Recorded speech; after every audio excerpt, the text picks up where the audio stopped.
So, welcome to another fabulous episode of the Make More Money Now show with Patti Pokorchak, the small biz sales coach, and my co host, Gerry Black, the marketing strategist and copywriter. And today, Gerry's taken over with something very interesting, very on trend, as they say right now. Because I won't give it away. Over to you, Gerry. Thanks, Patty. Yeah, I mean, it's hard to believe our show's been running for 10 years now. Anyway, we're going to be looking at something today, which is top of mind for a lot of people. You hear about it everywhere. And I'm hoping that somewhere out there in viewerland, there will be one person, unlike me, that actually doesn't have a podcast yet. Because it seems like everywhere you look, everybody's got a podcast, everybody's doing Facebook I was gonna say, Live. but we have a podcast, so this show, we take the audio That's true. version and we throw it on a podcast, so you That can, is true. yeah. Yeah, So I was thinking more in terms of a kind of a podcast that you would park on your website, in a more traditional sense, if you will. We've got the back and forth, but today is going to give people a kind of an outline on how to build it out, a little bit of what to say and do and how to say and do it. And so after today, with the outline I'm going to provide you with, you should be able to have a pretty good idea of how it works, like how to do it. Because often these things are relatively simple, but like anything simple, it yeah. doesn't mean it's easy, right? Oh, there's some trial and errors, and always it costs money. Because Yeah. when I was setting up our podcast, I went through that learning curve, and what I thought I needed, I didn't, and what I didn't know I needed, I went to a contractor, a podcast expert, because I just didn't want to waste any more time and money and There not you and not go. and not get it done, right? That was the most frustrating point. There you So go. yeah, over to you, Gerry. Sounds exciting. Okay, so I'm going to share my screen here. I've got a document, and I'm just going to, as you know, this is always the exciting moment in the show when, when You know what? anything can happen.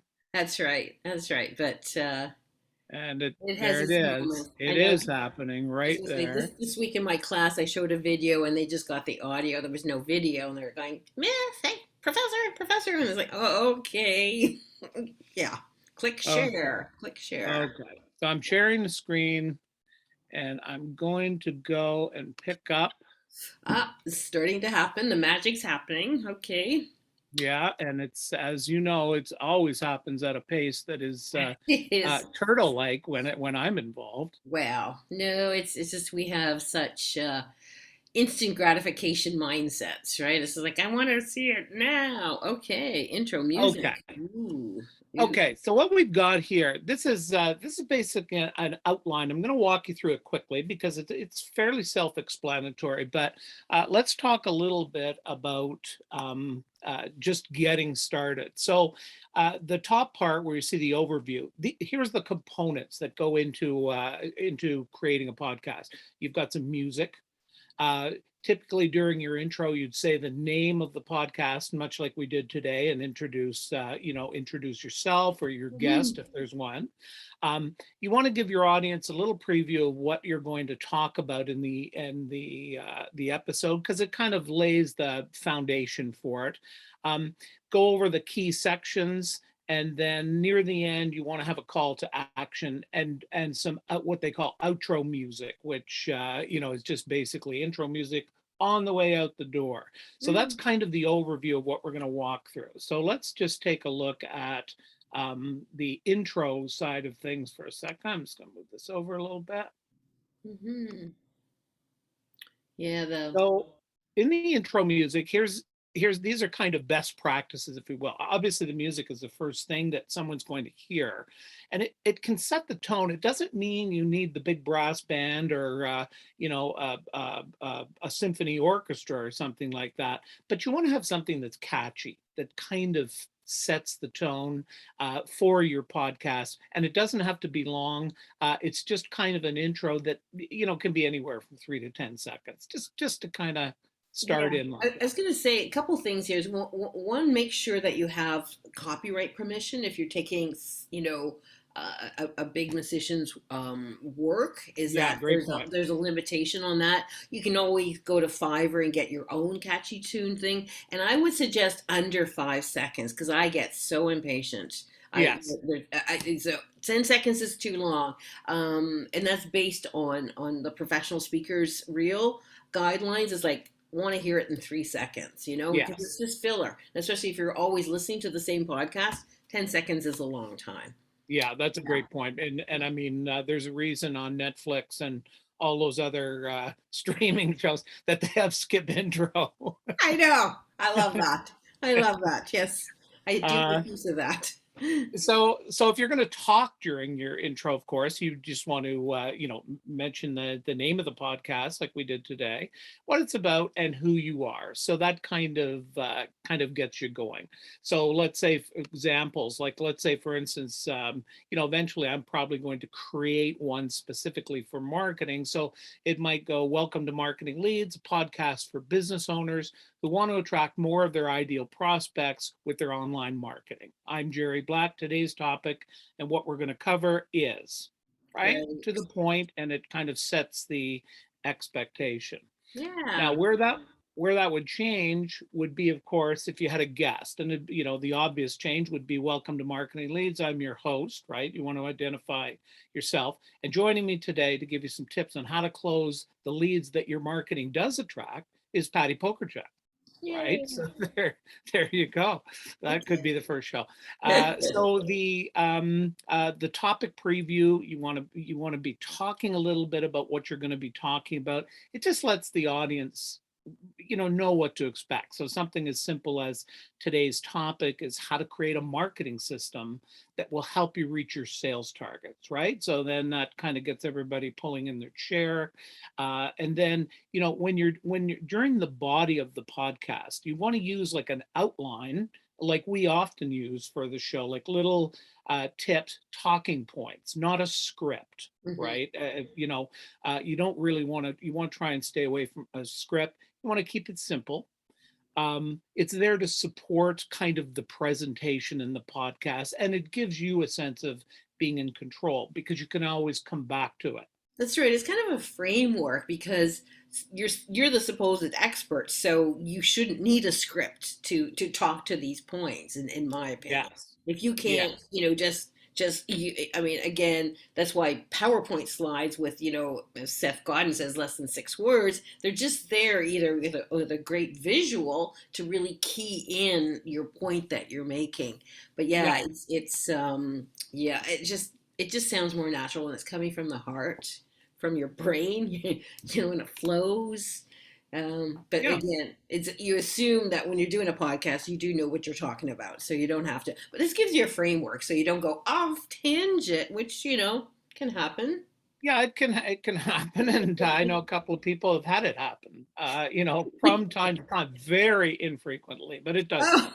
I'm just that's right. So, and Yes. that's a great point. You do need to know your subject, but there's nothing wrong with keeping yourself on track because Oh, sometimes you can. And here's a perfect example. With my outline today, I can go back to my next point. Right, we're right. having a bit of Yeah. back and forth, and if you have a guest, that's quite likely. It could very well happen that you get into a back and forth. So you want to come back to where you were, That's right. and so the main thing is that you're focused on delivering the content. The bullet points just kind of help you stay focused. Yeah. Yeah. Right? So Yeah, here's a like a that's important because there's nothing worse than going off on a tangent that's not related to the topic of today's session, and yes. you turn off people. Yeah. Yep, that's a great point. So here's a little example. Let's say, for instance, I might have created something like this. If I was going to talk about a marketing system, these might be my bullet points that would guide me through it.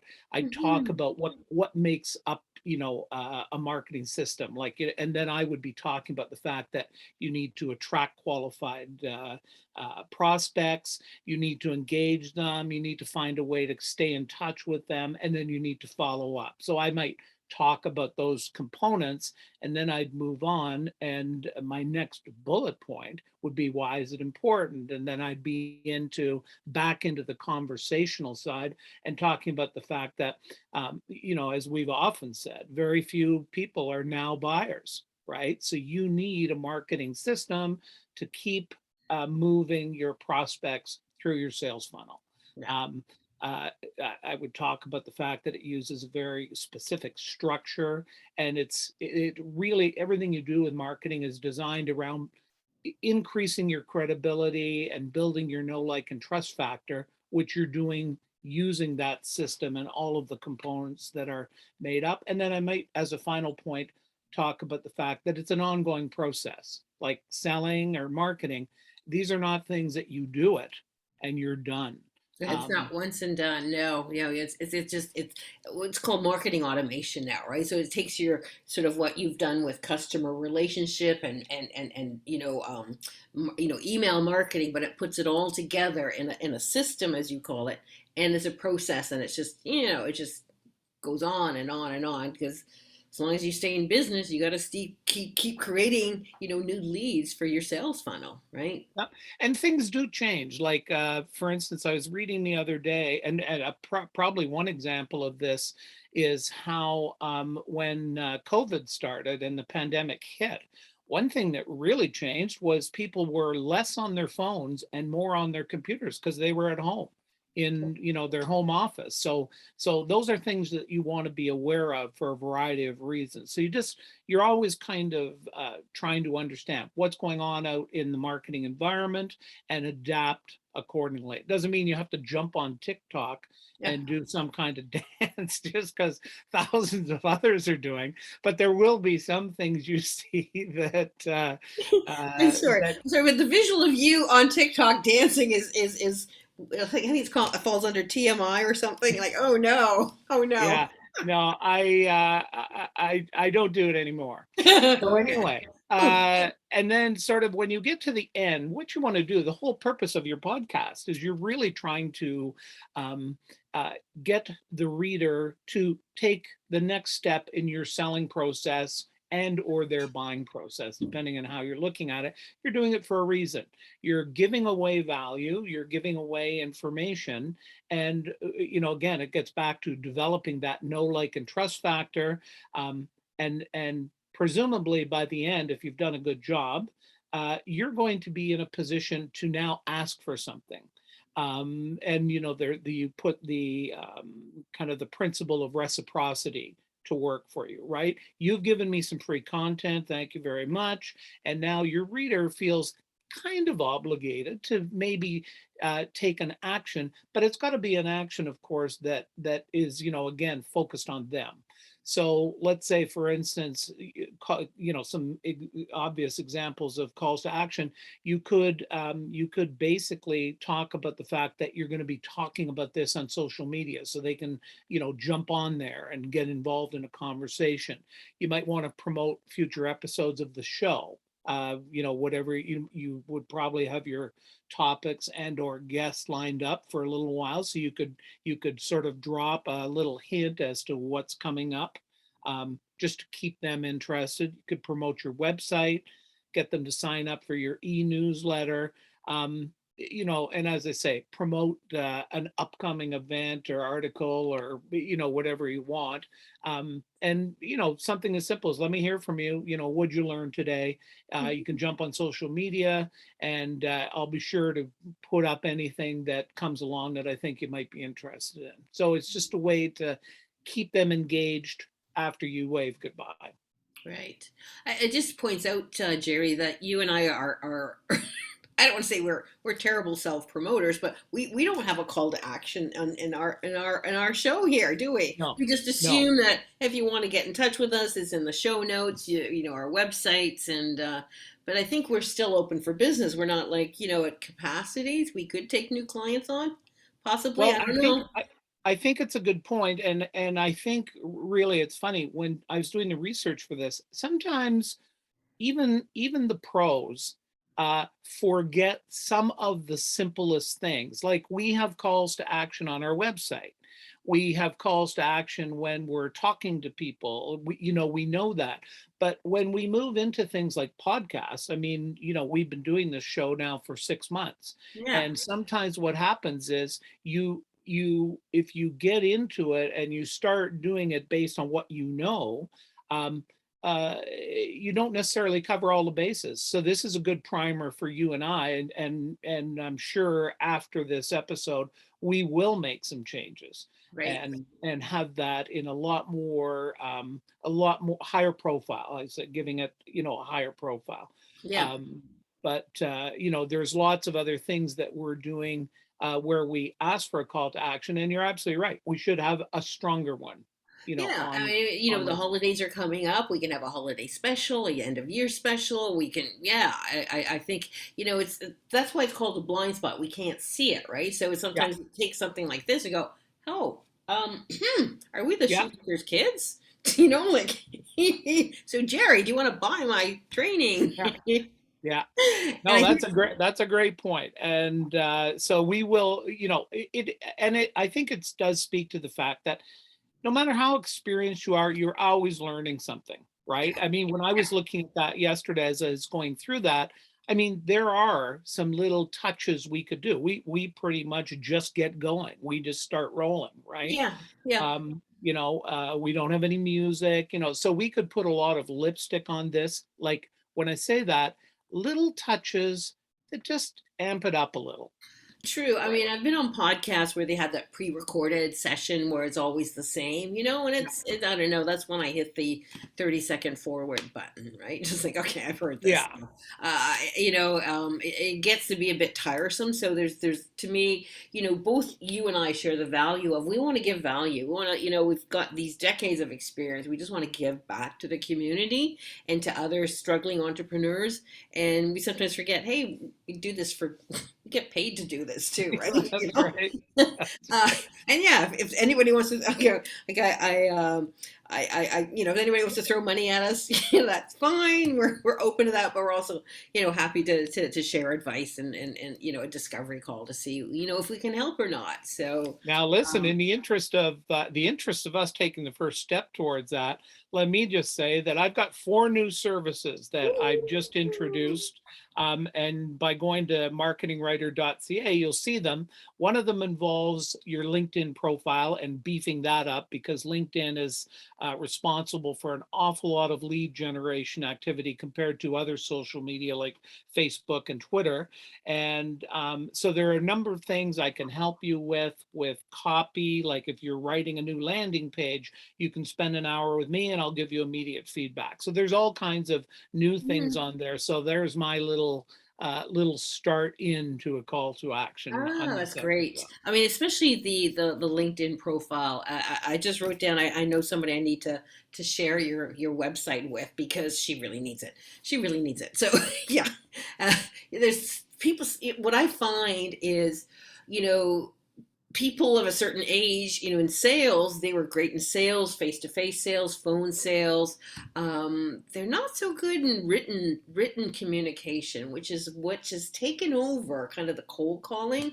Um, Yes. and you got to be, effective writers these days as a sales professional, and that is a different skill because most sales professionals are verbalists, right? They're not writers, and it shows. That's all I can say. It shows. Well, one of the biggest things with LinkedIn people forget, and it speaks to what you're talking about in terms of, writing, right? You would never go up to someone and start talking and just drone on for like 5 minutes. And yet, when you look at 85% of the LinkedIn profiles, they Yeah. all start with, I went to grade 6 at Greenland Road Public School, and then I did this, and then I did that, and it's just a yawn fest, Oh, I right? know. All of your content in your LinkedIn profile should be as if you were speaking directly to the prospect and Yeah. telling them, basically answering the question, why should I even listen?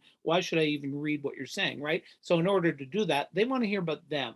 Yeah. their problems and how you can solve their problems, not the stuff you've got. That's a big mistake, I see. Yeah, yeah. Anyway, some really good suggestions on how to start a podcast. It isn't rocket science. Millions and millions of people are doing it these days, but it's a good introduction and format to follow. So thank you, Gerry. Very good. You bet. And We'll see you next week. next week with something new and astonishing to help grow your business. Bye. See Look you. forward to it.